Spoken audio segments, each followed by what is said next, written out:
Phew. Ooh, It was a lot this week. a whole lot. Yeah. I was like, whoa. Yeah. Took me by surprise. I was like, whoa, are they about to...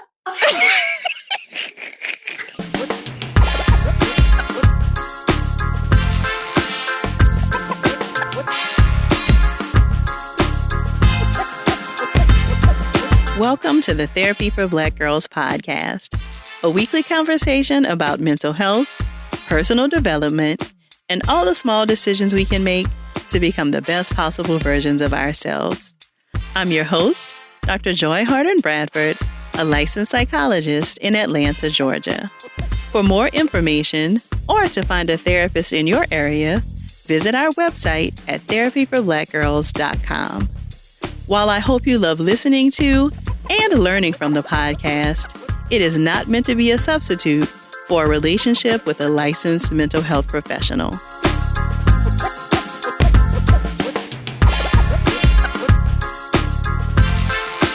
Hey y'all, thanks so much for joining me for session 155 of the Therapy for Black Girls podcast.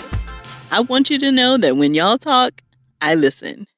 Several of you sent us messages asking for Dr. Donna Oriowo to come back to do another Insecure debriefing episode, and clearly, this week's episode was one that needed discussing. If you missed our first conversation about this season of Insecure, go back and check out session 151 of the podcast. And for those of you who haven't been introduced to Dr. Oriowo, let me tell you a little bit about her. Dr. Oriowo is an author, international speaker, and certified sex and relationship therapist in the Washington, D.C. metro area.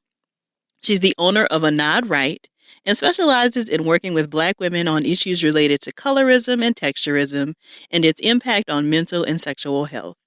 She's the author of Cocoa Butter and Hair Grease, a self-love journey through hair and skin. She and I chatted about the continuing tension in Molly and Issa's relationship, steps you can try to be less defensive when someone calls you out or in, questions to ask yourself about the health of your friendships, and our thoughts about where Molly and Issa go from this point on. We definitely want you to weigh in with your thoughts as well, so be sure to share them with us on social media using the hashtag TBGInSession. Here's our conversation.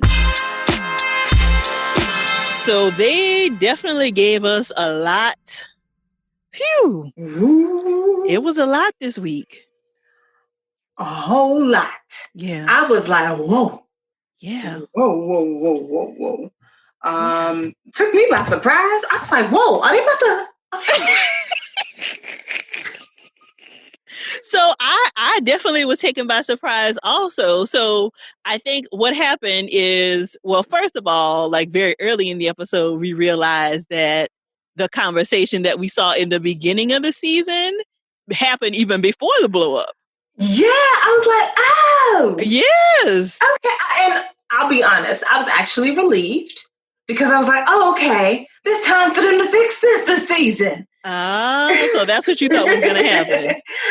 I mean, I still think that could happen. Yes. It's like... hopefully. Because I was like, well, that would have been a horrible season ending.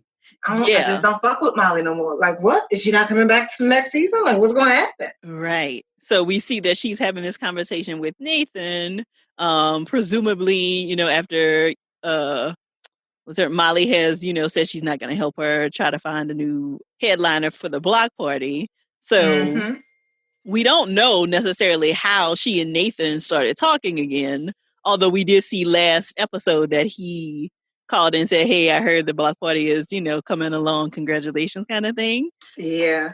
So we knew he was kind of, eking back into the picture, but didn't necessarily know that he was going to show up again and be such a central figure, obviously. I was like, the original ghost shows up after the other chick ghosted. Isn't that something? Like Condola and this guy at the same dang time? Yeah, so now that you have brought Condola into the conversation, what do we think about that? Honestly, I felt like, what was the purpose of her coming? Coming to the block party? Yeah.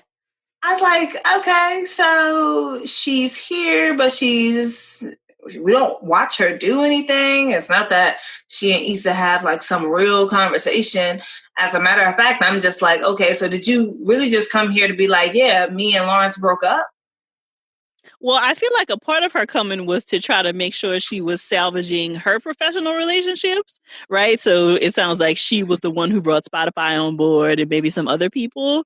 And so it feels like maybe she was doing some damage control to make sure, like, hey, I was the one who signed you up for this. And given so let me show my face. Right. And given that she doesn't know how Issa fared after she dropped her, she probably was coming to see like, okay, is everything going to be good so that I can maintain these professional relationships? True. I mean, it all happened so fast. I was like, you know what? I almost forgot her. Yeah.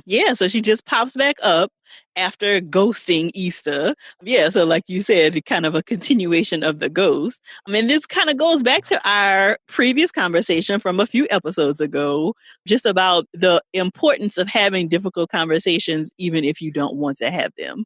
So exactly. Yeah, yes. So now we've seen that Issa has had to try to manage and scramble to replace her headliner and to kind of get all of this stuff taken care of after Condola just drops out on her. And boy, what a scramble it was. Just like the whole thing. I mean, it really does. This whole season for me is, communication. But my partner and I was just looking at some of those season 1, season 2, season 3 recaps because I'm looking like, well, let me refresh some things because I done seen some comments on the internet that I simply do not agree with. Mm-hmm. But I was just like, oh my goodness. Like season 1, Issa confronted Molly about some of her foolishness. What did she confront her? See, I should have watched the recap too.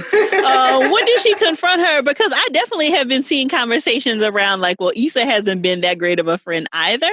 And so I've been trying to remember like, well, what has Issa done that has kind of painted her as not a great friend? So did you see some of that in the recaps? Really not. Okay. Actually not. What I saw and, the memories that it sparked as far as what I, watched for the other 3 seasons was mostly that both of them had foolishness with one another. Both of them had expectations that were unstated for one another. And that at times that ended up getting in the way of how they wanted to do their friendship. At the end of season, I can't even lie, say it was at the end. But in season, I think it was 1 or 2, that was when Issa was still at We Got Y'all. Mm-hmm. She confronted Molly like, yo, what's up with you? You talking all wild to the people I work with? I mean, you tripping. What's up? She asked her. I'm thinking like, look at that.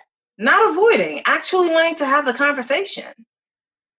And then just how that whole conversation went so left because Molly was hurt that Issa said, maybe you could benefit from therapy.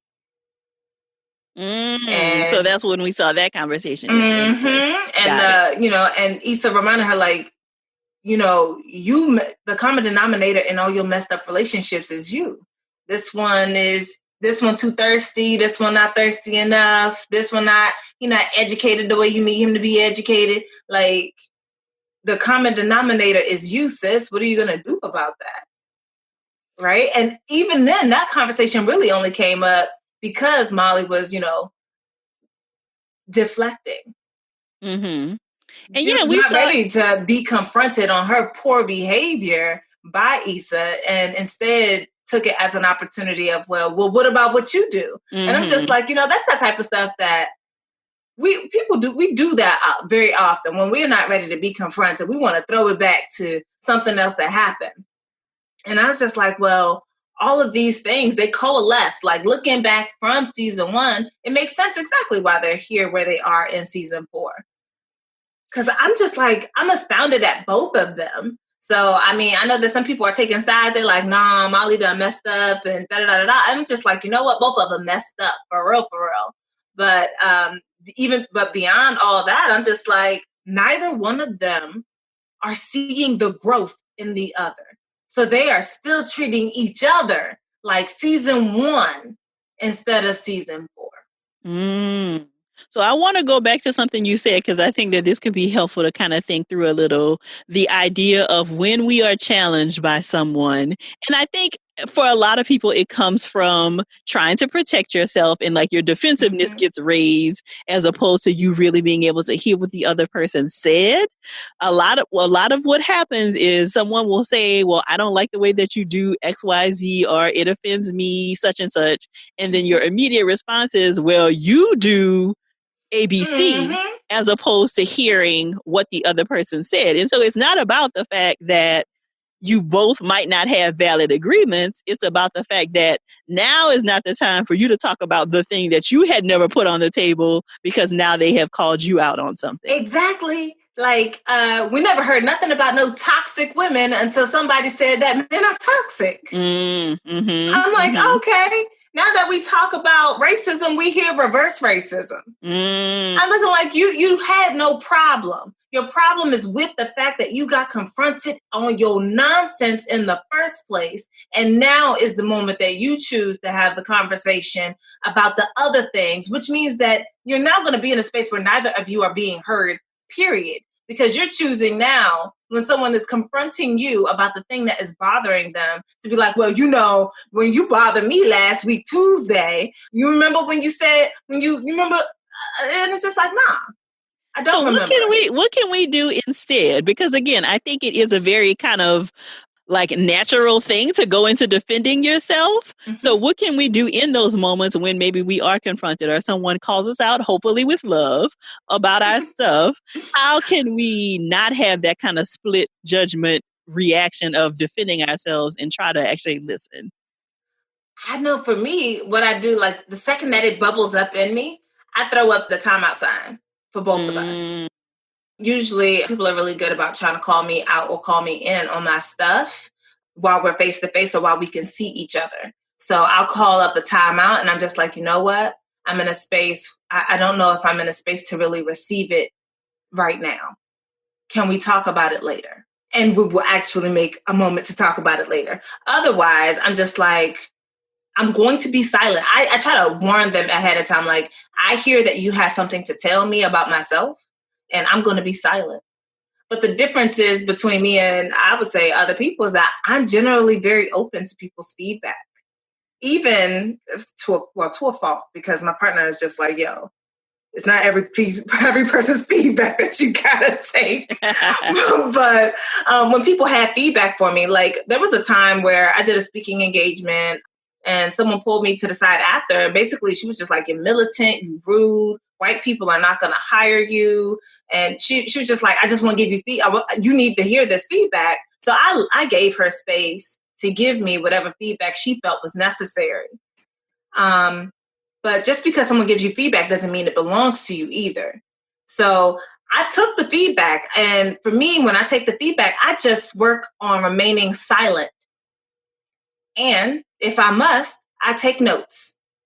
Let me hear what it is that you have to say. And I know that I'm going to pay the best attention, like I did back when I was in school, when I was taking notes. So I will let somebody know, like, hey, I'm about to take some notes based on what you're saying. Is that cool? I don't want you to feel like I'm not paying attention. So let me take these notes. And I do that. One of my other friends, you know, she likes to call me out she does a pre-call out where she texts me first. I got a problem with this thing that you did and I want to talk to you about it. And I'm like, okay, let's talk. When do you want to talk about it? Mm-hmm. So I think easy. that is, I agree with you. Like, it's not easy to hear some maybe very difficult information about yourself, but I think the way that it's presented can soften the blow, right? And I think a lot of times what happens is that you don't get this feedback until somebody has become resentful. And that is because likely they have been avoiding having the difficult conversation, right? Yep. Yes. I'm like, meanwhile, I mean, you can also always do a shit sandwich. Here's the thing I like. Here's the thing I don't like. Here's the thing I like. Now, the feedback that you have for them is now sandwiched, and you've softened the blows. Now, personally, I'm not a fan of the shit sandwich. I like my shit to stand on its own in the corner. I don't want to touch my bread. But I recognize that for some people that the shit sandwich is actually what they need. So like a moment of really great feedback in this episode was when Andrew pointed out to Molly, like, look at all this hard work that Issa put in to make this happen. It's no wonder she's been absent, much like how you were absent with me. Mm-hmm. Mm-hmm. And I was like, go ahead, man. Mm-hmm. This is what I call using the opportunity as it presents itself. Right, to be able to say, look at this thing that we're experiencing right now. This is similar to this other time when this thing happened. Can you see that? So they're in a space where they're not sensitive about it. You're not sensitive about it, but you're able to have that conversation and really point out the parallels. Now, the sad part is that Molly needed those parallels pointed out because she was so invested in just not really being there at all. Mm-hmm.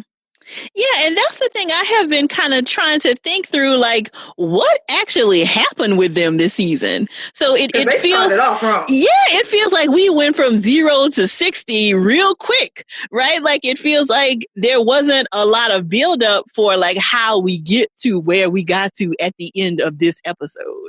And so, but as I hear you talk back now about, the ways that maybe Issa has, tried to call out Molly or have difficult conversations with her in the past, it really does seem like Molly has difficulty hearing things about herself in a way that she really needs to.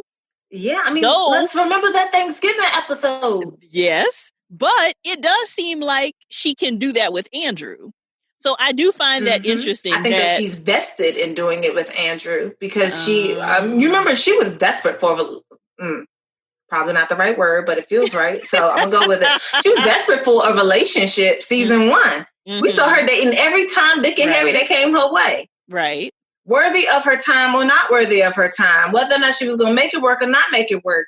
She was desperate to be in a relationship, so desperate that she would have told Issa, and she did tell Issa, that she should have just stayed with Lawrence, who sat on the couch for as many years as he did, not doing not a dang thing. But that's besides the point.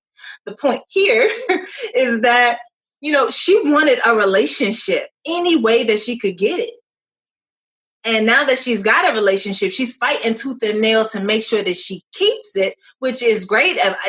It's great to see that growth, that work, that space where she's able to listen to what the other person has to say.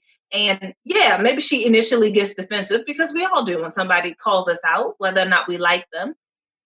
But she's still able to go back and be like, all right, look, I was wrong. Can we talk about this thing that happened last night? Like what she did in episode 4.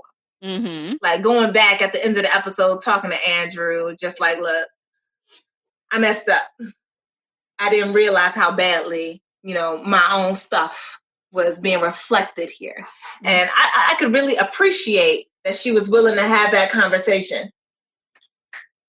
Yeah, and so see, for me, this is when I start thinking about like, okay, if Molly were one of my clients, now, of course, we are watching this on a screen, right? So we have a view that, of course, we never do as a therapist. But if I knew some of this information, that would be the piece I would want to tap into, is this transferable skill, because we see that you are able to have difficult conversations. You're able to hear difficult feedback from Andrew in a way that you cannot with Issa. Help me understand what you see the difference is here. She doesn't think Issa's on her level. So that's what you think is at the core of this. Yeah, I think that Molly is in a space where she's used to being the successful friend, the together friend, together-ish. Mm-hmm. And she does not see Issa in that same space. She does not see Issa as a person who lives out her dreams or does the work. I mean, episode 1, this is going to be homegrown. Mm-hmm. And now episode 5, not homegrown at all. Full of sponsors and a lot of work that went into it. She did not expect for it to look that good. She was surprised. Mm-hmm. So what do you think that's about then? Do you think that she is threatened by Issa's success? Like, do you think that she thinks like there can't be more than one successful one in the group? I mean, it could be that. It could be that she's feeling insecure herself about her place, her standing in Issa's life. If Issa glows up What is her relationship now to Molly? Now, I know that people have said that Issa is a user and that she uses the people around her, and I disagree. I think that, number one, to be a user requires the active participation of the other person. If I'm going to use you, you have to allow me to use you. So we have to also ask ourselves, what is the dynamic of Issa and Molly's relationship? Issa is in a one down, and Molly gets to hear Issa's problems and offer feedback and tell her she's messy. And on occasion, bail her out. What happens when the person that you're used to needing something from you because they can't get it together because, they messy? What happens when they clean up? Who are you now in relation to that person? Yeah, so it definitely feels like this is speaking to the danger that can happen when your identity becomes wrapped up in being the one that everybody goes to. Yup. Yeah. And being like, oh, I'm the successful one. I'm the smart one. I'm this one. I'm that one. And the thing is, it happens every day, right? So it's not like it's just something that happened on TV the other day. I mean, I remember growing up, I was, one of my best friends. She was always the smart friend, and I was not. I was the mouthy friend, but certainly not the smart friend. She's the Ivy League educated, great job, great benefits, great, she's amazing. I was not the smart friend, and I internalized that. So then when we get back together and we're adults, despite the fact that I have a whole PhD, I don't feel like the smart friend in her presence. And that was some of my own shit that I had to work out. That wasn't on her, not her alone, certainly. Right. That was on me because I internalized that. And that may not have been her experience at all. I know how other people treated me based off the relationship that I was in. And the relationship was that she was the smart one and I was not. So then what does that do? How do you then act in that respect? You can resent the person that feels like they put you back in the position that they know you as. And right now, both of them put each other back in the position of who they knew each other as, and are not seeing the growth, the change, the work that either one of them have made thus far. Molly is more mature in her relationships, and Issa can't see that.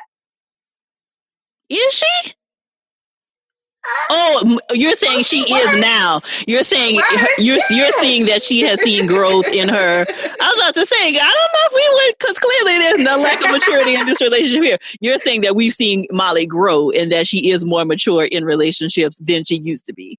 Yes. Got it. We're seeing that she is, on occasion, she is definitely willing to go have some humble pie. It does not seem as though that she is really willing to invest the same level of humbleness within the context of the relationship with Issa. Because she sees Issa in a very specific way. I mean, let's be real. I mean, was that episode 4 where Issa's talking to Lawrence outside and Molly is making the assumption that Issa is going to have sex with Lawrence?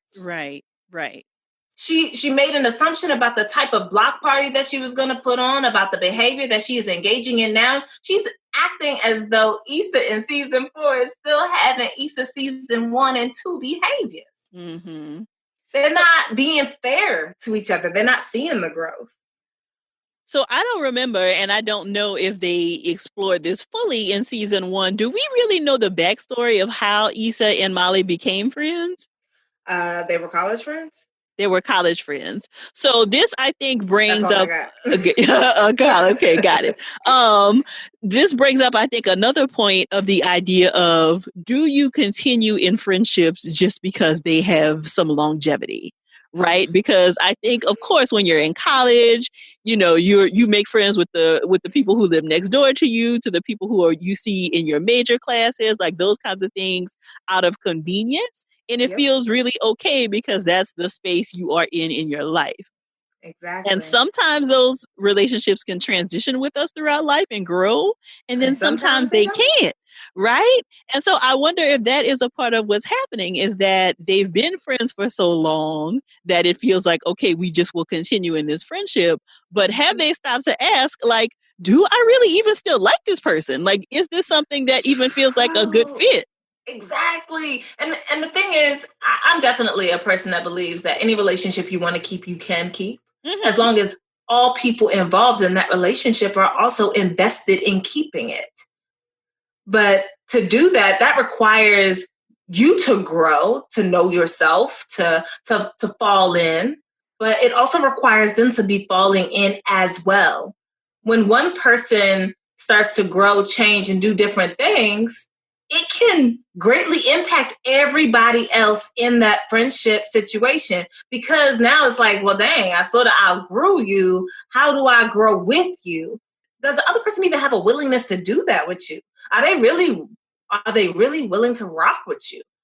And sometimes what we do need is a fresh start with people who don't know this history of us and thus can see us for exactly what and who we are in the moment, as opposed to what they knew about us back then. Now that was a word, Donna. That was a word, right? Because it does feel like that is a part of what's happening in the relationship, is that they cannot see each other for who they might be in the moment. They are so caught up in the idea, in the narrative of who they scripted of one another. Exactly. Ooh, I like that. Who they scripted. Who they scripted. And that, I think, to me, when you think about it, I think it still feels sad, right? Because you don't ever want to necessarily lose relationships that have meant something to you. But sometimes that happens through no fault of your own, right? If it's that I don't know how to let go of this idea of who I thought you were to see who you are, that doesn't feel intentional. That doesn't feel as messy as what I feel like we are seeing play out now. Yeah, I mean, and the main thing here is it's always going to come back to the daggone communication, but it does come back to the communication. They don't know each other, and they think they do. They're not talking to each other. They're not having the type of in-depth conversations. What you trying to do with your life? What's up with you? Tell me about how you're liking your new position, Molly. Tell me about how you're trying to build things in your life, Issa. They're not having the conversations in a way, and at the same time respecting what the other person is saying. Because let's be clear, everyone in that friend group knew Issa was going to do this block party. And everyone in the friend group, with the exception of Molly, showed up before the party. I mean, we even saw that at the sponsor event earlier this season, right? That people were there helping to set up, and Molly didn't get there until later. Yep. Yeah. And can you imagine the person who is like, nah, she gonna lean on me, and that's my role. My role is to be there for Issa because she a fuck up, and I'm gonna have to fix it. And now she's not fucking up, and she doesn't need you to fix it. And as a matter of fact, the other friends and even a new face is coming front and center to be of support in a way that I'm not, which is, to me, made that whole argument even more ugly, because I saw that some people just was like, yeah, Issa just violated Molly's boundary. And I'm just like, Molly does not own Andrew. It's not a boundary violation. Yeah, we're definitely going to get into that. The other part that I think, related to your comments about like not being able to see one another as who they are, it does feel like though they are very tied to this idea of a best friend, right? Like you saw them play with that a little bit this episode. Of course I'm going. She's my best friend, right? And so, of course I can. I'm your best friend. Right. I'm just like, ooh, it feels very entitled alone. Where's the work? Right. It feels very much something like I can say this on my Instagram caption that we are BFFs, right? But what does that even mean now that we are 20-somethings? Like that may have been fine when we were 18, 19 in college and you just kind of throw that around cavalierly. But what does that mean now that we are, professional women and kind of growing in our lives? What does that even mean for me to call you my best friend? And do y'all really think that y'all have been acting as best friends to one another? Thank you. Because I'm looking like, ooh, Molly is Issa's best friend, but Issa is not Molly's best friend. I'm like, Issa basically was like, oh, really? Like, did you see her whole face said, nah, sis, we not. Right. You're not my best friend. You can't be my best friend. You don't show up for me like a best friend. Stop. And which is interesting, you right? Like that, best especially after she just said, like, no, I'm not asking Andrew for this favor for you. But then we see on the next episode, like, you're calling yourself her best friend. So I was just like, oh, okay. We're best friends. Like, I definitely can respect that. Molly set a boundary and was just like, no, I don't feel comfortable asking. This relationship is important to me. I want to protect that. And I'm not going to do it. That piece, though, when she was like, in that last episode, was that I want these parts of my life separate. And it was my partner that pointed it out and said it in so many words. But, that stuff was like, oh, you don't want him involved in what you believe would be Issa's messy stuff. Mm-hmm. You already believe her to be messy. You already believe that she's not going to have it together. And you don't want him involved in it. And you don't even know what level of work Issa has been put in. So you just feel like she's been absent from you for no reason. Because you don't see the block party as something that's important. You don't see it as something that takes time to develop, that, is going to require attention and work. And you don't want your relationship to be tainted by Issa's messiness. And I'm just like, see, there go that assumption. You have no clue what's going on because you have been absent. Mm-hmm. Mm-hmm. And if you had been there, you would have known, just like Kelly, just like Tiffany, that, like, here's all the work that has actually been put in. They are aware of the work because they've been there. Mm-hmm. They've been doing like, oh, let me talk to this person for you. Let me hook you up with this person. Well, I don't know nobody, but let me hook you up. I can do drinks. Right. I can show up here. I will show up and I will show out for you. And Molly just arrives to partake. Begrudgingly. After she has had this conversation with Andrew about not even wanting to go. But I think you're right, though. And I think when we see after Molly has this conversation with Andrew and he helps her to get a little bit of perspective, like, wow, look how big this thing is. Like, can you imagine how much work? And she then tries to go and offer Issa the chicken wings. Yeah, that's my love language. I was like, right. We go together. We fix, darling. You brought me food. We go together. Right, which was a bid, right? A bid. And Issa did accept that offering. She did. And I was like, oh, okay, I see. Because she looked so apologetic when she had to go and work. Right. And see, that's the thing, though. To me, in that moment, it seemed like Molly almost felt as if, like, oh, now she got to go run again. Not considering that this is like Issa's job. Like, this is her not thing. Her good time. We're not attending the block party. Like, I have a moment, but I'm in charge of the block party. Like, I don't know if you noticed, but I'm hosting this. Right. This is kind of my thing here. Like, welcome. I'm glad you're having a good time in VIP. I don't get to be in VIP. I get to be in run around. That's a whole different world. Right. It's very different. But I think in that moment, it felt like to me, again, was not considering how big of a thing this was and that Issa was actually the one in charge of the actual block party. Yeah. She forgot just for a moment. I think that she was really ready to talk. And that would have been, it would have been great if it wasn't for the fact that Issa was at work. Right. So it still ends up being Molly not recognizing that Issa is doing work and that this work requires time and attention and that it's not about you in this moment. Mm-hmm. Those small bids, right? So her offering the wings and then them doing the wobble together. I'm telling you, food and music. These things will say, baby, right? These we are can love fix languages. Anything. Love languages 6 and 7, food and music, right? So those made me feel a little hopeful, right? They made me feel like, okay, now I was kind of giving a side eye because I was like, I hope they're not going to leave this as this is what mends them, right? Like you just got to offer some food and wobble together and then we're best friends again. But I was hopeful that, okay, this showed enough of a connection still being there that maybe next episode we will see them finally have the conversation. That's what I was hoping. See, they set us up. This was like one of them scandal episodes where you hang on to the last 2 minutes and your whole world is totally crashed. Crashed. I was just like, you know what? It was completely uncalled for because I was like, I got in a place where I was relaxed. I was like, right. Because I think we all had been kind of building up to like, oh my gosh, it's finally the block party. What's going to happen? You know, kind of thing. You know, we saw them connecting a little and I had relaxed. I had kind of, you know, like, okay, they're going to have. I literally let out a breath. I didn't even know I was holding it.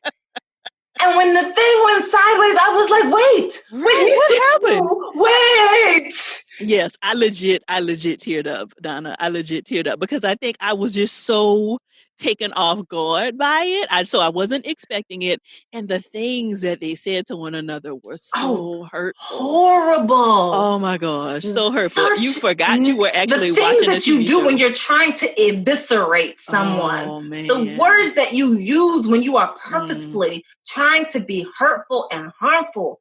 Yeah. And I'm just like, you know what? You can't take back those words. So I really don't know where we go from here. I don't know. Because once the words are out there, they're right, there. You can't take them back. Before we wrap it all up with where do we go from here, let's go back to this whole idea of, you know, so we see Molly and Andrew having the conversation with Vince Staples' manager, like, hey, thanks for hooking this up. And so in that moment, Molly finds out that Andrew is the one who connected Issa to Vince Staples through Nathan. So Molly clearly has a reaction. She doesn't even like respond to Andrew's question. She goes storming over to Issa. And I feel like that question is the crux that can very easily be missed. Like, what's this really about? Exactly. Is that what he said? Or something like that? I feel like it was something along those lines, but he was just like, she's your best friend. Right. I'm not supposed to help your best friend. Right. I think he said something like, you know, I thought you'd be fine with me helping your best friend out. What's this really about? I'm looking like you came for your so-called best friend.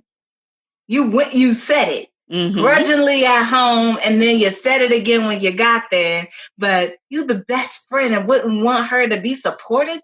Yeah, but she couldn't stop. You're right. She couldn't stop and answer that question at that moment. It's because she would have had to confront her own shit. So this is that thing happening again where someone confronts me and I am going to avoid the conversation by deflecting and having a completely different fight with somebody else or with the same person. Interesting. I'm just like, tell me this is not the same.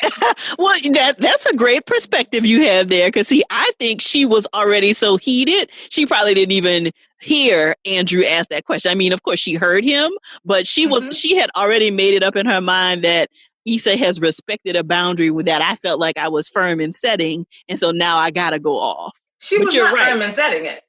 No, I want to be very clear about because I know that everybody's like, "Ooh, boundary." I'm looking like that's a buzzword, and yes, y'all know I rocks hard with boundaries, right? But I did not see this. Yes, I saw her setting the boundary of I am not going to ask Andrew to do this thing for you because I don't feel comfortable with it. So yes, that is the boundary. She had no emotional capital in that bank to withdraw. Let's be clear. Molly had fucked up with Andrew, so it would have looked odd when I'm coming back to make up with this person now be requesting anything. Now, that's the backstory we have. That is not what she told Issa. All she said to Issa was that the relationship is important to me, and I want to protect that. And I want these parts of my life separate, which sounded, and you know, Issa asked her what it meant, but Molly was not going to offer that. What she meant to say, or the way that I'm interpreting it, is you messy, Issa, and you gonna do some homegrown shit that I don't want my man's name anywhere near. That's what I interpreted. Now, maybe that's an unfair interpretation, so you can go ahead, take it or leave it, if you know, whatever you want to do with it. But she said, I'm not gonna ask. She didn't say that no one can ask. So there's that. But also the fact that Molly continues to display this idea of ownership of people who she has a relationship with. It is a running problem with her. So she owns Andrew and now owns all of his resources and has the right to deny them to other people. Put me on, because I don't understand. But you know, this kind of feels like the same kind of thing that was happening with her mom and dad after she found out that her dad was unfaithful, right? So she kind of owned this like feeling like she needed to protect her mom, even though her mom had clearly made peace with the situation. Exactly. Yeah. I'm looking like some of the, like, yes, you have hurts, but stand in your place with your hurts. Don't stand in someone else's place. Because it's almost like she wanted to be upset on behalf of Andrew. And I'm looking like Andrew is telling you it didn't cost him nothing but an email. Right. So calm down, sis. Yeah. Like this is not the boundary violation that you think it is. It's the one that you are creating in your head. You do not own Andrew. You cannot keep his resources to yourself. And for what purpose other than to punish Issa? Because that's what it seemed like to me. She wanted to punish her. And the way that she was going to punish her was for her entire event to fail. But that would fit her narrative, right? Like if Andrew had not been there to save her, now she might have been able to find someone else. We don't know. But if Molly's running narrative is I am the one there to pick up the pieces, then it serves her interest and her narrative to let this thing fail. Which would be exactly why she would want to be the linchpin there, why she wanted to be the gatekeeper to Andrew. She forgot that Nathan exists and that if anybody's claiming ownership over anyone, and let's be clear, you cannot own a human being. Right. Then the only person that would be able to claim that would be Nathan. Nathan would be able to say, but Andrew is my friend. Right. Because let's not forget that Molly met Andrew through Issa being with Nathan. Yes. So I'm like, let's all the way chill. Let's all the way fall back. I'm like, you saying that you don't want to ask somebody something, that is setting a boundary. And it's a beautiful, firm boundary. And I was very proud that Molly was able to set it. She's entitled to that. Exactly. Molly is not entitled to saying that Andrew is not allowed to help people that she knows unless they go through her. It is not hers. He is not hers. It cost her a phone call. It cost Issa a phone call to Nathan. Nathan, it cost a conversation with Andrew, and Andrew, it cost the email. The only person mad in any of this is Molly. Molly trying to be like, you used Andrew, you used Nathan, you're a user. And I'm just like, whoa, buddy. Let's slow down. Why are you taking ownership to be upset on behalf of people who are not mad? And it doesn't even sound like Issa set out to ask Nathan to ask Andrew. Because we heard Nathan leave the message, right? And so it's reasonable. I think the leap that I'm making is that, she has this conversation with Molly. She's upset. She's trying to scroll through all of these numbers of old people to try to find somebody. Nathan has reached out. And so in a moment of weakness or whatever, she wants to feel comforted. She wants to feel supported. She talks with Nathan, who then says, I'll just ask Andrew for you. So we don't know if she shared that Molly said no, she wasn't going to ask. Like, we don't know how all of that happened, but it doesn't sound like... it doesn't seem that she did. Yeah, it doesn't sound like she hung up with Molly and then said, well, I know somebody else who knows Andrew. I'm going to call Nathan. She said, Nathan asked how was things happening for the block party, and she told him that her headliner fell out. So it doesn't even sound like it was, like I'm going to try to get at Andrew another way. It just kind of happened, again, that there is this other link to Andrew. Exactly. Yeah. And I'm just like, to me, the biggest problem here is how Molly claims ownership over people. And it's in how she stopped Nathan from being able to give his apologies to Issa, decided that Issa didn't need to talk to Nathan. She decided it for Issa. She did that last season. Yeah. And I'm just like, but she's like constantly speaking for people. So now she's claimed Andrew as her own, and she's making herself Jesus in his life. Like, no one can get through to Andrew but through me. I am the light, the truth, and the way. And that's where the buck stops. And I'm just like, you got to stop. Yeah. You got to stop, because he's not yours to dictate what he does with his resources. And clearly, and this is something that she's done in other seasons as well. In what way? This is Molly's MO of, Issa is mine, and I will stop people having contact with her, as is my choice to do. Yeah. So, I mean, when you think about that is a very different relationship dynamic, right? Like if I feel like you are mine, then I'm not really in relationship to you. I am in relationship over you. Exactly. I lord over you. Right. I make the decisions here. And you can still say that in a way that she's working as though Issa in a way still belongs to her. And what she wants to do with her Issa is punish. I want to punish my Issa. So the other people that I own are not allowed to help you. I want you to flail, and I want you to eventually fail and come crawling back to me, because that is the dynamic of our relationship. Wow. And of course, most of this likely is not happening on a conscious level, right? But I think I don't think people go around like, I want you to right, I'm lord over you kind of thing. Most people do not do that. I think it's more low key. It is much more low key. But but let's be real, like mid key, Molly has to be aware of some of the stuff that she's doing. Or maybe she would have been more aware if she wasn't spending so much time lying to her therapist. Right. That's what I was going to say. We have not seen the good old therapist with that beautiful office again. And so we don't know. I mean, I think it's reasonable to believe that she's either not seeing the therapist anymore, or, maybe they're just not, sharing that kind of thing. But we've not heard her make any reference to anything with the therapist. So I definitely think that would be key, because like we talked about in our last conversation here on the podcast, the lack of awareness and self-awareness from Molly is just astounding and continues to get in her way in terms of her relationships. Exactly. I feel like, and I felt this way for a while, I feel like Issa has been able to see the ways in which she is messy and then make steps and strides toward fixing whatever the thing is.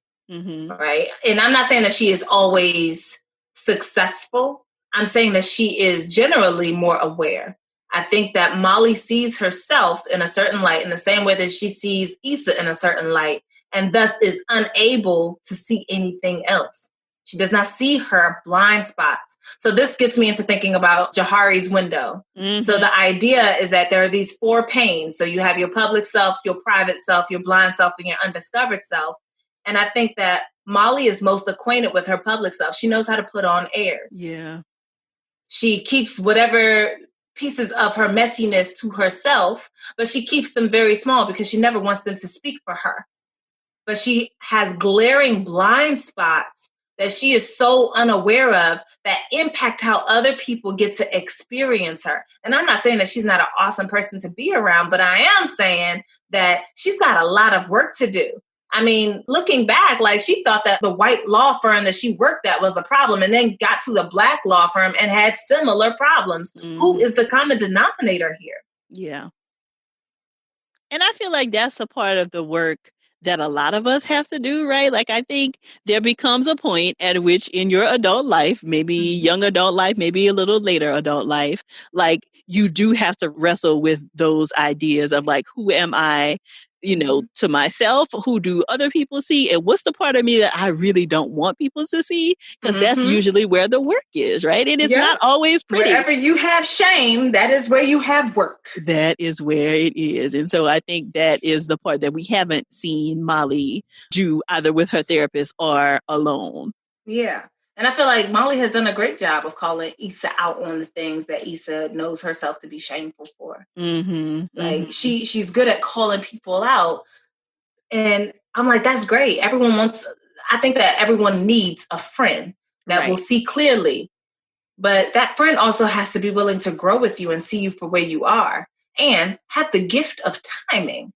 Because that continues to be a problem. Oh, I'm looking like, now's the time for you want to start a shouting match at my job? At my work event. What in the world? So back to your earlier statement, we were both just dumbfounded by the things that they said to one another.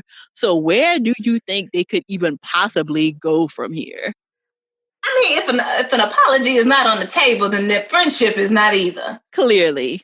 Because I'm just like, wow, the way they were eviscerating each other, the ill-begotten timing of wanting to have this conversation. I'm looking like, I get it. Your emotions are running high. Here you are at a successful non-homegrown event. So you're probably already feeling a little bit some type of way. You're enjoying yourself despite yourself, because that is the type of environment that she has created. You got called out for not necessarily seeing the work by your partner earlier. And, you're trying to make amends through food that you feel was rejected because someone is working at a work event. And just, so I get it. Like, I'm thinking about all the ways that emotions are running high. Mm-hmm. And at no point was there, I need a full time. I need to sit down. And that's usually what I tell people to do. I'm like all those emotions are coming at you all at once. Sit down. Right. Because those emotions will have you move into doing something that you have no business doing. Sit down on the ground, actually. That's usually what I tell people. And I'm like, this is a literal grounding technique. Sit your butt on the ground. Because do you know how foolish a person who's angry looks trying to yell sitting on the floor? No. It just doesn't quite work in the same way. It does not work in the same way at all. Yeah. So that is something that, like, for some clients that have had some anger issues that they were trying to work out, I'm like, well, I need you to sit on the floor. Let's practice that. And how it has an almost immediate calming effect to sit on the floor. Because when we're angry, the first thing that we do when we get aroused is we get up. Right. And we get bigger. Physically, exactly. We try to, and I'm like, you need to take up physically more make space. yourself smaller. Yeah. And making yourself smaller, it also gives you more space. Because anger takes up a lot of mental space. It takes up a lot of emotional space. And I'm not saying that anger is not a fine emotion. It's one of my favorites. I believe that anger is the emotion of change more than anything. Yes. So I'm in love with anger. It's one of my favorite emotions. However, sometimes you need to sit down before you do something that is regretful, because anger also clouds one's judgment. And she lost her judgment. She forgot that this is a work event. Right. That this, and now, like, everything good, great. But because they get into this argument, now it's, whoa, they're shooting. Right. And it's like, come on now. This is you, Molly. This is the result of your ill-begotten timing. Yeah. Yeah. And so, I think you're right. Like, it's not that she was not entitled to her feelings, even though we may not agree that this was the boundary that was violated. She's entitled to her feelings. And that's how she felt. That she felt violated. Totally and fine. I'll remind everybody out there that feelings are not facts. Right. She felt that way. So she deserved to address it. It just didn't need to be in that moment. She could have held on to the anger. Do that at the fundraising event. At the fundraiser. It wasn't the right. moment. It wasn't the right time. Yeah. So, like we talked about on the last episode, timing is a lot of it that goes into effectively communicating, and not in a way that you feel like, okay, now is going to be the perfect time to have a difficult conversation, because there usually is not a perfect time, but there can be a better time than at the end of your friend's, hugely successful work event that she has poured months and, lots and lots of time and resources into pulling off. That you needed to be told that she poured in time, months, and resources into. And I'm looking like, and at the very least, I'm looking like, you don't even think that's disrespectful to Andrew? Like, if you don't, even if you don't care about Issa, it's disrespectful to Andrew. Right. Because his name is involved in this because he sent the email. Yeah. Yeah, so it'll be interesting to kind of see how either of those things resolve, right? So we saw, a little clip of the next episode where each of them is like, oh, well, have you reached out or have you reached out? So Kelly and Tiffany are kind of, refereeing, so to speak. And it sounds like they have been really trying to do a good job. I mean, Tiffany physically was like, hey, guys, we don't have to do this right now. She tried to stop it from escalating, but Molly was not having it. But yeah, so we see in the future clip that, they're both maybe not reaching out to one another.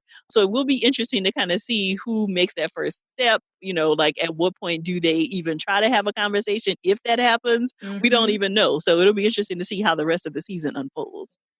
I'm definitely interested. I was like, oh. So besides an apology, what else do you think would need to happen for them to even be able to reconnect? I mean, for me, number one, it's not a standard apology. It's the 4-step apology. So I'm sorry for next time. And how can I make amends? That is a 4-step apology. So not just apologizing, because most people do step 1 of the steps out of the 4 steps, and that's not enough. In this case, both of them need to actually recognize how they contributed to this problem, how they both allowed it to get to a space where they were in that particular space, because they both have a lot of responsibility to claim for themselves. So being able to recognize that will even facilitate an apology. They first both got to realize that they both fucked up, and then be able to put their pride aside. And I don't know if that is a space that either of them are in right now, putting that pride aside.